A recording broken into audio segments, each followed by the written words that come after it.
Are burning Chariots of Tzeentch sitting pretty in patch 6.3.4? Well, they have a nice perch above the battlefield. At one point, not only did the Chariots get help in the form of collision attacks, which normally needs Scarbrand or a Dreadsaurian to do it, if you're not some regular Chariot, but the Exalted Flamer standing on it also got buffed with the firenado effect, so it's a double improvement. Let's sear the details into your mind. Recruited for 1600 gold equivalent and 400 upkeep, health of 4980 is far burlier than the Flamer riding on top alone.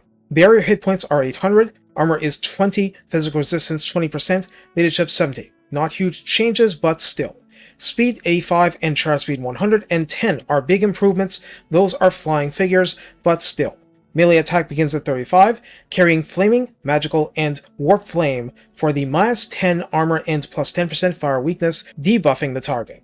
Attack level of 4 seconds is standard, splash target size large means Chaos Trolls on down, and max target splash of 4 is for pitched melee. It is not directly affecting collision attacks during a charge. Until a programmed limit is reached, the entire body of the chariot becomes a weapon, and even in pitched combat, you can disrupt a lot more than that 4. Melee defense 28 is actually respectable, and by saying actually respectable, that's because the Flamer on foot does not have respectable defense. Weapon strength 400 is absolutely not weak for a single entity chariot of any stripe. Split base 125 and armor piercing 275, so it tends to mulch armor. Charge bonus of 35 isn't high for a chariot, but on foot the Exalted Flamer had 6, so respect the 35. Mass of 2000 is helping you get more collision attacks in before the charge bonus comes to a halt. The ranged weapon has 12 ammunition, 3 less than the foot version, range 90 or 60 less than the foot version. The damage nominally 1013 over 10 seconds is the same, and is Flaming, Magical, Warp Flame again, each impact being base 25 and armor piercing 55. It's still 9 shots per stream of flame, detonation radius 5 meters, 3 base, 7 AP per shot within that given radius, calibration distance 60 meters because the range is reduced, calibration area 2 meters again, small penetration cap, max target struck after the first is 2 before a flame explosion. But if it hits the ground, it's exploding regardless, okay? This now counts as a siege attacker, has Strider, so can burn its way through forests without movement or combat penalties, and has fire whilst moving. Wait, what? Changebringers didn't have that. I'll tell you what that means in practice. You can flame as a flyby, yes. You might not want to do that if you're racing a single target, just get under 60 meters or even less, and hit it from almost above it. But if you charge into a blob of infantry, the Exalted Flamer will release fire during the melee combat, complete with the firenadoes spreading out from the points of explosion. This is absolutely awesome, and you owe it to yourself to see it once.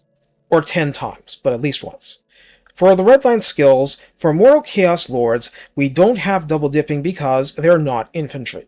Warp Fire at 3 pips grants speed plus 6%, melee defense plus 8, and missile strength plus 12%, very important. At rank 7, Malevolent Ranger gives armor plus 10, reload time reduction 10%, and missile resistance 15%. For Tzeentch Demonic Lords, 3 pips in many colored fires gives range plus 10% and missile strength plus 8%. The range increase is interesting. At rank 7, Incendiary Assault would add leadership plus 6, missile strength plus 12% again, and spell resistance 15%. In the main Tzeentch tech tree, all we get is Warp Flame formula, reducing upkeep by 9% and increasing missile strength by 9%. But that means that you can get plus 29% missile strength if you get everything combined. There's also a little special something available in the Exalted Lord of Change's skills, but I'll cover that in detail when I do that Lord video fairly soon. So, how do we use the Burning Chariot of Tzeentch?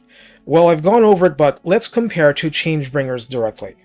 The Burning Chariot is far better as a melee bruiser picking its fights from above than the Changebringers, and better than the version of itself earlier in the timeline. What can I say? The big guy has been kind to his most devoted arsonists. You treasure those 12 pieces of ammunition, but you also have a lot left to fight with after they're gone. Since Changebringers exist, this isn't crazy different, but you want to focus on the hardier targets or, in the alternative, blobs so formidable that even Changebringers will feel like a drop of magma in the ocean. The firenadoes will wreak absolute havoc on a packed formation. This is a tactic that can work with 0 winds of magic devoted to it, so it's a great tool in the arsenal and really, really annoys Khorne warriors. That's a plus. Our old Nurgle enemies don't much enjoy it either. So it comes down to not wasting shots, at least not if you don't have to, and working within the army and the situation, but the Burning Chariot is so much better at crushing infantry under that huge platform now that you don't need much advice. Just practice and work out the limitations for yourself. For anything larger than man size, this probably isn't going to work so well, so cook it. And if that doesn't work, hope your wise general brought a halberds unit or 3. You'll need them. Or pair with a Chaos Lord of Tzeentch, and he's his own halberd unit, even on a frisbee mount. It gets crazy in the best way. Though it's not the most robust melee combatant, just the fact this is a single entity means you can stop the enemy from using splash attacks against friendlies in the air, like Furies or maybe Screamers, and they will in turn fight at full strength unless the enemy makes a bold and perhaps smart play to ignore the chariot and focus on the small fry. But at least that's a possibility. Similar stuff works with infantry, so there will be cases where you can cause a lot of mosh pit chaos and make it harder to damage your own guys, and Warflame is a straight up gift to horrors in melee. Take care and have fun being the big bad flamer who huffs and puffs and burns the whole house down.